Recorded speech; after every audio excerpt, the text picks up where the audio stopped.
So hello dear students, हम आज बात करेंगे फार्मेसी एक कैरियर मतलब कि जो फार्मेसी करने के बाद में चाहे वो डी फार्मा हो चाहे वो बी फार्मा हो, उस स्टूडेंट के पास में क्या क्या जॉब की अपॉर्चुनिटीज़ रहती है वर्क एरिया में, किस किस एरिया में रह सकती है, क्या क्या जॉब हो सकती है, वो सारा डिस्कशन करेंगे इस वीडियो लेक्चर में। और जैसा कि आप सभी को पता है कि हमने फर्स्ट वीडियो लेक्चर में हमने बात किया था फार्मेसी के हिस्टोरिकल बैकग्राउंड को लेके। तो इस वीडियो लेक्चर में हम बात करेंगे फार्मेसी एज ए कैरियर, जिससे कि पहले हम इस टॉपिक पे बढ़े। हम उससे पहले हमने प्रीवियस ईयर के लेक्चर वीडियो में हमने क्या-क्या डिस्कशन किया था वो एक बार चेक कर लेते हैं, जिससे कि अपना रिवीजन भी हो जाएगा। ओके फ्रेंड्स, तो हम ले सो जैसा कि हमने यूनिट फर्स्ट के वीडियो लेक्चर फर्स्ट में हमने देखा था historical background, dosage form, prescription and पोस्टोलॉजी।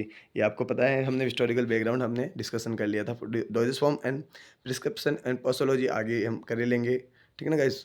तो हमने ये सारा कुछ देख लिया था हिस्टोरिक ऑफ फार्मेसी, है ना? Origin of development of pharmacy, मतलब ओरिजिन ये कहाँ से हमारे को मिली वगैरह, वो सारा कुछ आपको पता है।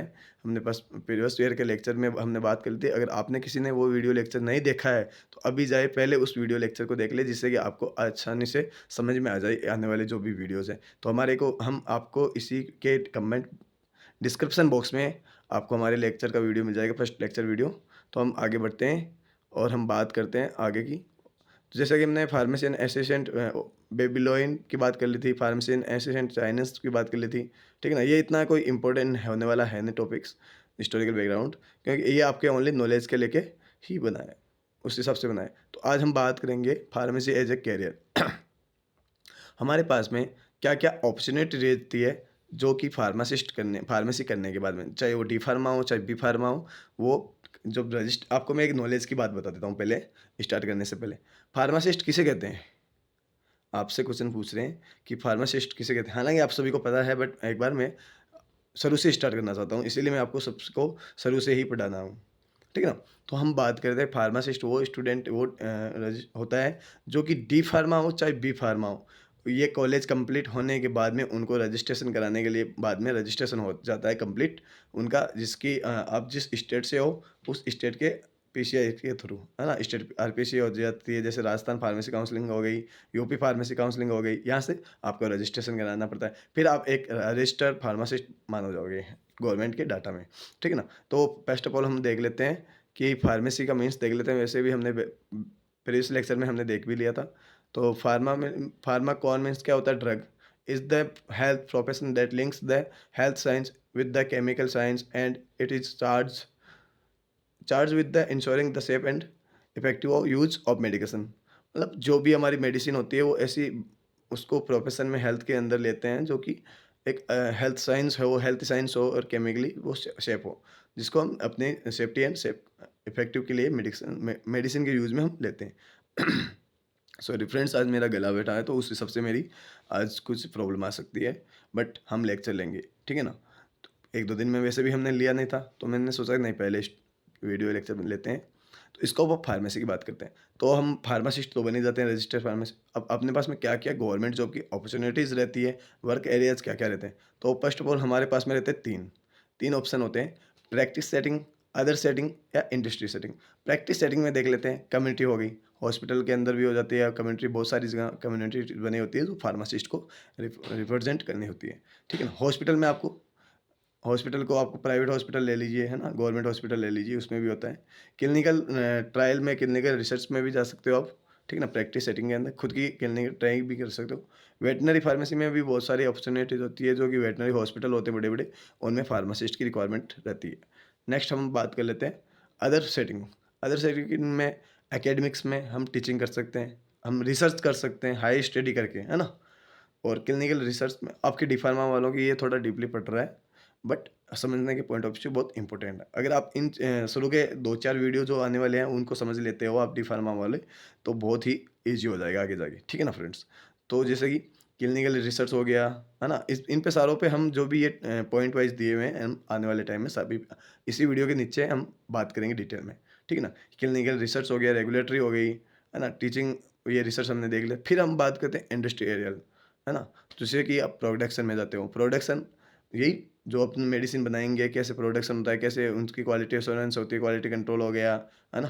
तो आरडी में देखो आपको क्वालिटी एश्योरेंस हो गया, मतलब क्वालिटी एश्योरेंस क्या होता है, जो कि अपन रॉ मटेरियल लेते हैं, वहाँ से लेके जब तक टेबलेट बनने की जो प्रोसेस है, जो भी इक्विपमेंट वगैरह, जो भी मशीनरी वगैरह यूज़ की जाएगी, तो वो सारा क्वालिटी एश्योरेंस के अंदर आता है, ठीक है ना? और आरडी, रॉ मटेरियल डिपार्टमेंट में, तो बुल्क ड्रग्स हो गई, है ना? मतलब जैसे पैरासिटामोल लिया आपने, तो इसको ये तो है ना कि एक-एक गोली को अलग-अलग बनाओगे आप, अलग-अलग टैबलेट्स निकालोगे उसकी, ठीक है ना?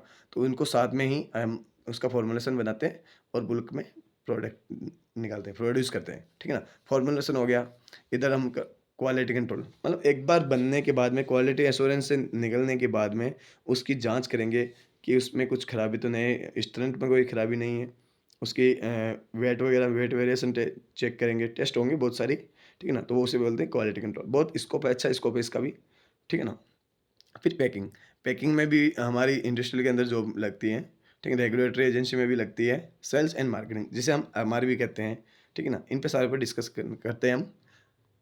नेक्स्ट हम बात करते हैं, the scope of pharmacy practice includes more traditional rules such as compounding and dispensing medication, and it also include more modern service related to patient, patient की केयर। मतलब आपके डिस्पेंसिंग में भी काम कर सकते हो आप, मेडिसिन देके वहाँ पे, मॉडर्न सर्विस में रिलेटेड हो गया, कंपाउंडिंग हो गया, है ना? पेशेंट की केयर करके, इंक्लूडिंग क्लिनिकल सर्विस। आपको पता है कि है ना, बहुत सारे टेस्टिंग होते हैं, वो क्या क्लिनिकल ट्रायल्स होते हैं, जैसे अभी कोविड में टेस्ट हो रहे थे, आपको सभी को पता होगा, इतना कुछ बताने के लिए कोई इंपॉर्टेंट है नहीं, क्योंकि सभी को क्लिनिकल ट्रायल के बारे में सभी को सब कुछ पता होता है। जो भी इस प्रोफेशन में, फार्मेसी प्रोफेशन में आने वाला स्टूडेंट होता है, उनको सभी को पता ही रहता है, ठीक है ना? तो रिव्यूइंग ऑफ मेडिकेशन, उसकी वापस जाँच करना, ठीक है ना? फॉर सेफ्टी एंड एफिकेसी, उसकी सेफ्टी, उसके क्या नुकसान हो रहे हैं, मतलब इफ़ेक्ट कर रहे हैं जो भी, उस प्रोवाइडिंग ड्रग इन्फॉर्मेशन, मतलब जो भी है सारी वो अपन फार्मासिस्ट होते हैं, वो ड्रग की इन्फॉर्मेशन प्रोवाइड करते हैं। तो अब बात कर लेते हैं types of pharmacy practice areas की, क्या-क्या टाइप्स होते हैं प्रैक्टिस फार्मेसी के लिए, ठीक है ना? तो pharmacist practice in A variety of areas include retail, retail pharmacist, है ना? रिटेल हॉस्पिटल, जो मेडिकल होती है स्टोर, उस पे भी काम जॉब कर सकते हो आप खुद का डाल के, आपको सभी को पता है।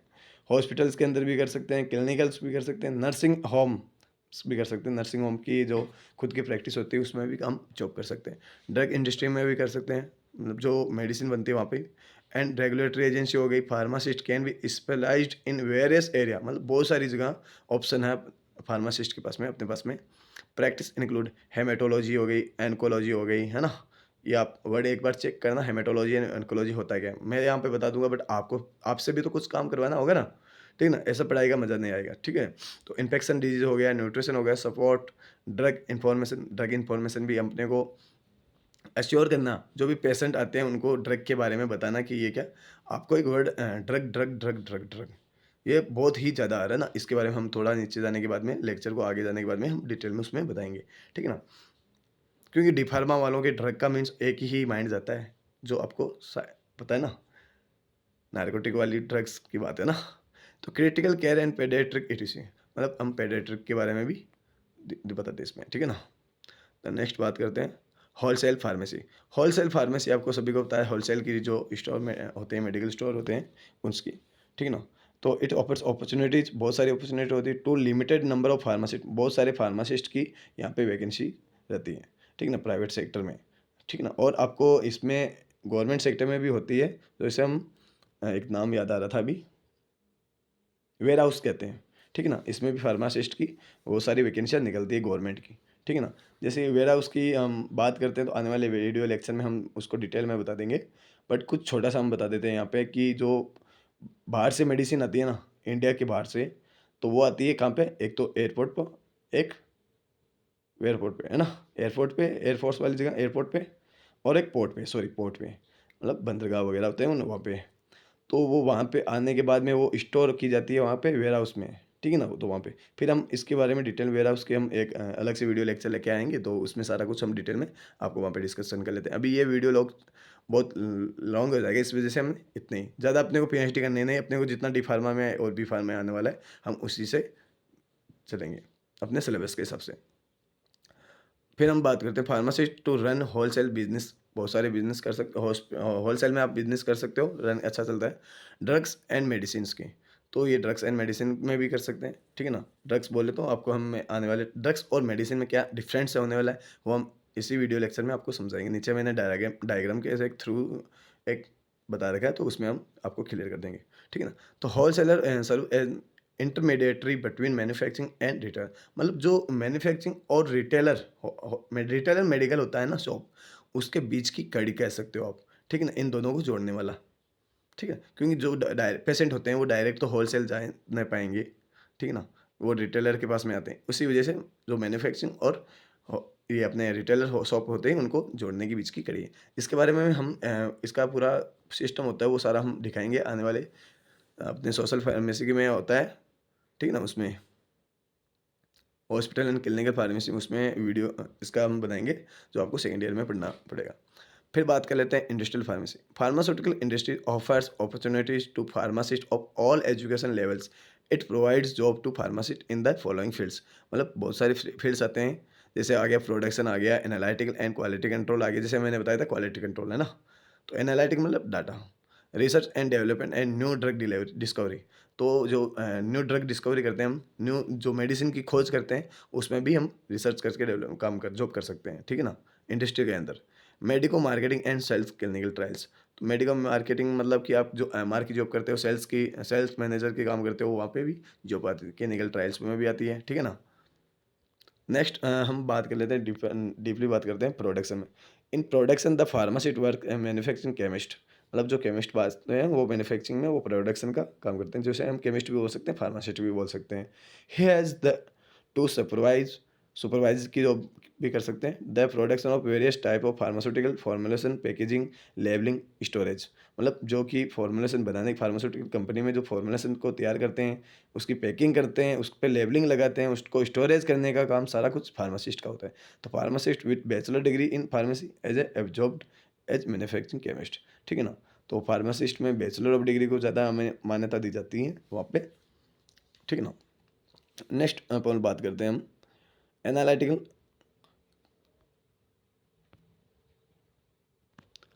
Analytical and quality control.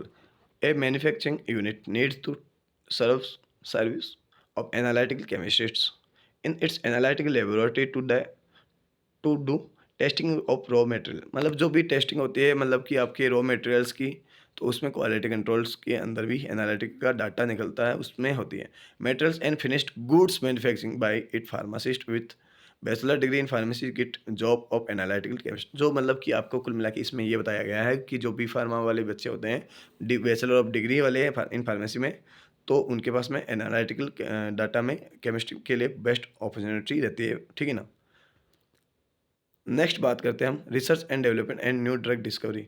Mostly pharmaceutical industry have their own separate research, मतलब कि रिसर्च एंड डेवलपमेंट यूनिट, मतलब कि आपको कुछ बता देता हूँ सब कुछ इसमें, कि जो भी इंडस्ट्री होती है वो मोस्टली अपना खुद का सेपरेट रिसर्च एंड डेवलपमेंट का यूनिट रखती है ना, ठीक है। ए फार्मासिस्ट हैविंग डॉक्टरेट और master degree in pharmacy is ideally suggest for research and development department in pharmaceutical industry, मतलब जो आपको पीएचडी होल्डर होते हैं और मास्टर इन डिग्री होती है फार्मेसी में, उनके पास में वो सजेस्ट करते हैं रिसर्च एंड डेवलपमेंट में, ठीक है ना। तो research and development unit engage in following fields. तो सिंथेसिस ऑफ न्यू कंपाउंड्स, कैसे न्यू कंपाउंड्स को, न्यू मॉलिक्यूलर कंपाउंड्स को, न्यू ड्रग्स को कैसे हम बना सकते हैं, वो सारा सजेस्ट करते हैं, ठीक है ना। कौन करते हैं, आपको मैंने बता दिया, master in degree in doctorate वाले फार्मेसी, ठीक है ना।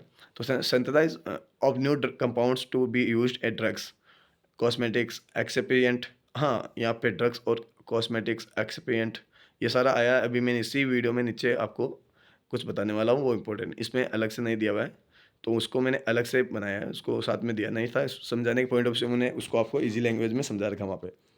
Industrial chemistries chemicals, isolation of purification of active principles of the of plant and animal tissue, determination of their chemical composition and its synthesis, मतलब केमिकल कॉम्पोजिशन कैसे कैसे वो prepare करते हैं, वो सारा कुछ इसमें बताया गया है। प्रिपरेशन मतलब उसमें भी आपकी हेल्प करते हैं कौन कौन, आप बताइए। Doctorate and master degree in pharmacy वाले। तो preparation of drugs in suitable doses form, मतलब कि ऐसे हम ड्रग बनाएंगे जो कि ऐसे डोजेस फॉर्म में सूटेबल हो जाए, जो कि अपने को ईजिली ले सकते हैं उसकी, और उसकी अच्छी बायो अवेलेबिलिटी बने। बायो अवेलेबिलिटी मतलब कि जैसे हम टेबलेट लेते हैं तो उसकी 80-70 कुछ परसेंट बायो बायो अवेलेबिलिटी रहती है ना ड्रग्स की। बट आईवी या आईएम होती है उनकी ज़्यादा, सबसे ज़्यादा आईवी में 100% होती है, क्योंकि वो डायरेक्ट अपने फर्स्ट पास से नहीं होती है ना, फर्स्ट पास में ओनली टेबलेट होती है। Dosage form and its testing to find the bioavailability of drugs. तो आपने इसको समझ लिया। हम dosage form and chemical composition के बारे में हमने इनको अलग से हेडलाइट कर रखे हैं इसी वजह से, क्योंकि हम इसके ऊपर डिस्कशन करने वाले हैं। The physical chemical and biological standardization of drugs, मतलब उसका जब भी हम कोई डोजेस फॉर्म में कन्वर्ट करते हैं तो वो physically, chemically and biologically strength रहे, तो उसके बारे में भी हमें सजेस्ट करते हैं कौन, एम फार्मा वाले एंड डॉक्टरेट वाले। Research on pharmacokinetics and pharmacodynamic and toxicology of new drugs, मतलब रिसर्च ऑन फार्माकोकाइनेटिक्स। फार्माकोकाइनेटिक्स में बॉडी के साथ में ड्रग, सॉरी, फार्माकोकाइनेटिक्स में जो ड्रग होती है वो बॉडी के साथ में क्या करती है, ऐसा? नहीं नहीं नहीं लोग, जो बॉडी है वो ड्रग के साथ में क्या करती है, what is the drug body of, what is the body of drug, ठीक है ना।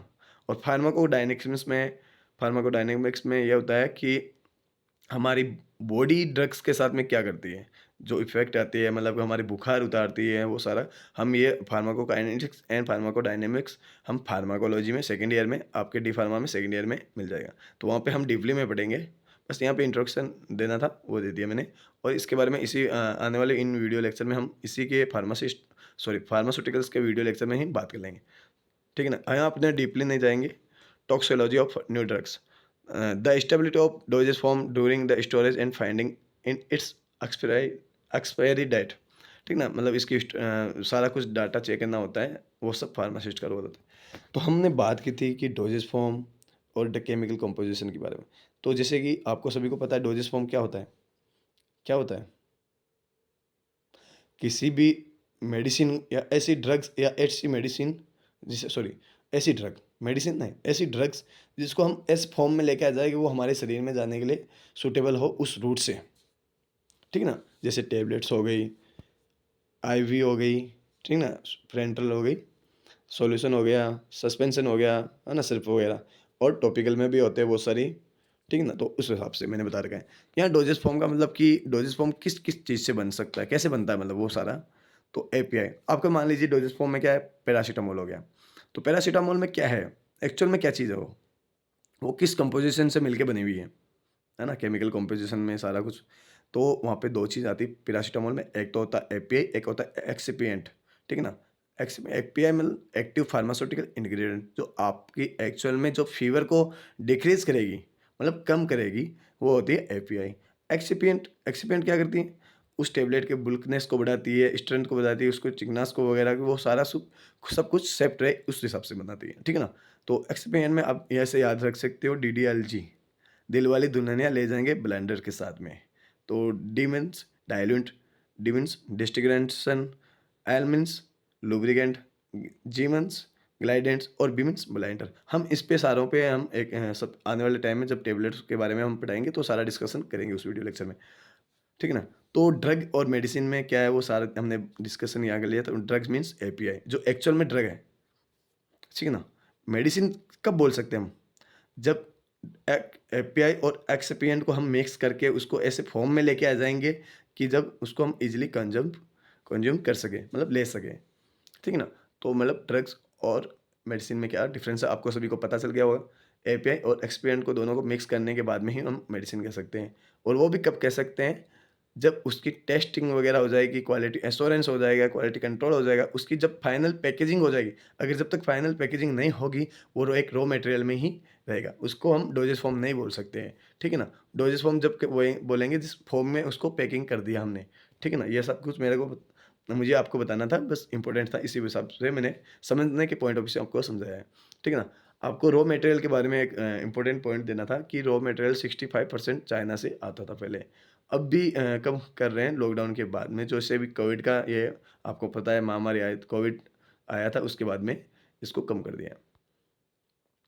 नेक्स्ट हम बात कर लेते हैं medico marketing and sales. Medico marketing means pharmaceutical marketing means the performance of pharmaceutical business activities and direct the flow pharmaceutical formulation and service from the produce procedure to consume sale team concept of medical represent, वही सारा कुछ है जो कि medical का marketing करते हैं, वो सारा कुछ इसमें दिया हुआ है। जैसे एमआर की हो गया है ना, एमआर वगैरह में ये सारे आपको सभी को पता है ना, मेडिकल की जो जॉब अपॉर्चुनिटी है, क्या क्या फील्ड्स में जा सकते हैं, उसी के बारे में दिया हुआ है यहाँ पे अभी ओनली। इनके बारे में हम डीपली पढ़ लेंगे आने वाले वीडियो लेक्चर में, ठीक है ना। तो क्लिनिकल ट्रायल्स में now a day 3 enough opening of clinical trials, मतलब बहुत सारी डे बाय डे नो हमारे ओपनिंग होती है क्लिनिकल ट्रायल्स की, न्यू न्यू ड्रग्स की ट्रायल्स होती रहती है। India has been recognize in the best place in the world to carry out clinical trials, मतलब कि इंडिया सबसे बेस्ट है क्लिनिकल ट्रायल्स के लिए, सबसे बेस्ट माना जाता है। आपको कोविड में आपको जो वैक्सीन आई थी उसके बारे में आपने सबसे पहले आया था, तो आपने सबने देखा ही था कि हमारे यहाँ से इंडिया से बाहर भी अदर देशों में भी इसको कैरी किया गया था, भेजा गया था। Launch of new drug molecule in the market, मतलब मार्केट में लाने के लिए क्लिनिकल ट्रायल्स का लिए इंपॉर्टेंट है, तो इसमें भी आपकी जॉब अपॉर्चुनिटी बहुत ज़्यादा रहती है, ठीक है। फार्मेसी एजुकेशन, ये सबको आपको पता है, फार्मेसी एजुकेशन एकेडमिक्स में due to rapid growth pharmaceutical industry में हो गया, in experience of health service में भी कंट्री इन द कंट्री है ना, there still increase in the number of pharmacy teaching institution in the country, मतलब बहुत सारी जगह में भी डिमांड होती है कि फुलफिल करते हैं टीचर वगैरह की, क्वालिफाइड एक्सपीरियंस वाली फैकल्टी मेंबर्स को, ठीक है ना। इसको fresh pharmacy graduate to be absorb as faculty member in the this teaching institution, मतलब कुल मिला के ये बात है कि आपके जो भी स्टूडेंट को टीचिंग करने में भी इसको जा सकते हैं फार्मेसी एजुकेशन में। कम्युनिटी फार्मेसी में ये ए फार्मेसी और drug store is the place where most pharmaceutical pharmacist practice the profession of pharmacy, मतलब community pharmacy is the health care facility that able to provide pharmacy service, जो भी pharmacy की service होती है वो सारी local area में community बना देती है, उसमें भी हम जा सकते हैं। वो गवर्नमेंट जॉब में भी होती है, प्राइवेट सेक्टर में भी होती है इसकी अपॉर्चुनिटीज़, जो कि हम मेडिसिन को डिस्पेंस करने में भी होते हैं इन्वॉल्व, ठीक है ना। और अच्छी उसको हम अवेयरनेस दें, जो भी पेशेंट आती है उनकी केयरिंग को लेके भी अच्छी, तो उसके लिए भी हॉस्पिटल फार्मेसी आपको सभी को पता होगा। हॉस्पिटल फार्मेसी में जो फार्मासिस्ट का रोल होता है वो क्या होता है, इसको इतना इम्पोर्टेंट है नहीं कि बता सके, बट हम बताएंगे, हम सब कुछ बताएंगे। Hospital pharmacist work in the hospital pharmacy service primarily with in the public sector, मतलब सबसे मोस्ट इंपॉर्टेंट होता है हॉस्पिटल फार्मासिस्ट का रोल, ठीक है ना, हॉस्पिटल में। और आपको इम्पोर्टेंट पॉइंट अभी मैं यहाँ दे देता हूँ, हालांकि वीडियो लॉन्ग हो जाएगा बट देना इम्पोर्टेंट है। जो आपको मैं हॉस्पिटल एंड क्लिनिकल फार्मेसी में पढ़ाने वाला लेक्चर था वो आपको यही बता रहा हूँ कि हॉस्पिटल में क्या होता है कि एक सेक्रेटरी होता है, एक जॉइंट सेक्रेटरी होता है, ठीक है ना, एक हेड भी बोल सकते हो जिसे हम, या मेन मेंबर होता है।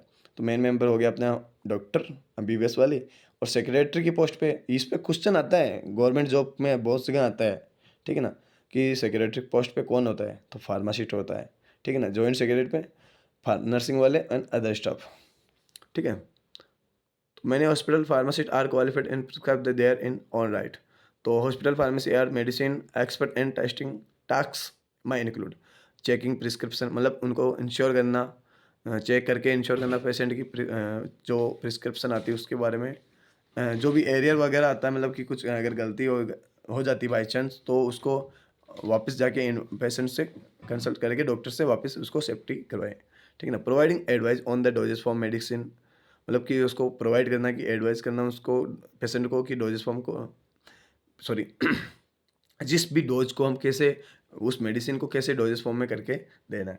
Most appropriate form of medication of example tablet injection ointment और इनहेलर, ठीक है ना। Participating in word round discussing treatment of patients relative, जो भी पेशेंट के रिलेटिव होते हैं वो भी सारे कुछ वार्ड राउंड्स में भी डिस्कस करते होते हैं ट्रीटमेंट के लिए। Insuring medicine are store appropriate and securely, मतलब जो भी टेम्परेचर है उसको अंदर हमें इसको सिक्योरली उसको स्टोर करना चाहिए। जैसे आपको पता है इस पे भी एक क्वेश्चन, ये मैंने आपको बताया था ना, वो साइड में आपके जैसे पेज होता है तो उसमें साइड में लाइन खींच के आपको एक साइड में उसका आंसर, तो मेरा ये पॉइंट वहाँ पे अब काम आएगा। जैसे कि आपको मैंने स्टोरेज का बताया, तो इंसुलिन को किस स्टोरेज के अंदर रखते हैं, ये क्वेश्चन गवर्नमेंट की जॉब में वो सारी जगह में आता है, ठीक है ना। आपके एग्जिट एग्जाम में भी आ सकता है, ठीक है ना, ऐसे क्वेश्चन ही बनेंगे आपके। और आपको तो पता है कि 20 क्वेश्चन आपके एमसीक्यूज वाइज भी आएंगे अब की बार एग्जाम में, तो वह भी है, ठीक है ना। तो इंसुलिन को हम 2.8 डिग्री या 2.2 डिग्री में ये आप डिसाइड करना। मतलब कि हम 2.8 डिग्री टेम्परेचर में रख सकते हैं या 2.2 में रख सकते हैं, किस में रखते हैं, एक बार आप इसको गूगल करेंगे, ठीक है ना। सारा कुछ मैं नहीं बताने वाला आपको, कुछ आप भी तो मेहनत करेंगे ना खुद से, सीखेंगे कैसे। क्लिनिकल फार्मेसी, तो clinical pharmacist provide a direct patient care service opportunities that use of medication and promotes health wellness disease prevention. Clinical pharmacist care for pharmacist in health care setting, but the clinical pharmacy movement initially began inside hospital and clinics. मतलब कुल मिला के यही है, clinical pharmacy जो अंदर होते हैं तो उनको पेशेंट की केयर वगैरह कैसा करते हैं, उसमें भी उनकी जॉब अपॉर्चुनिटी रहती है। वेटनरी फार्मेसी, सभी को पता है वेटनरी फार्मेसी में भी, veterinary pharmacy something sometimes called animal pharmacies, मतलब कि वो एनिमल के फार्मासिस्ट होते हैं।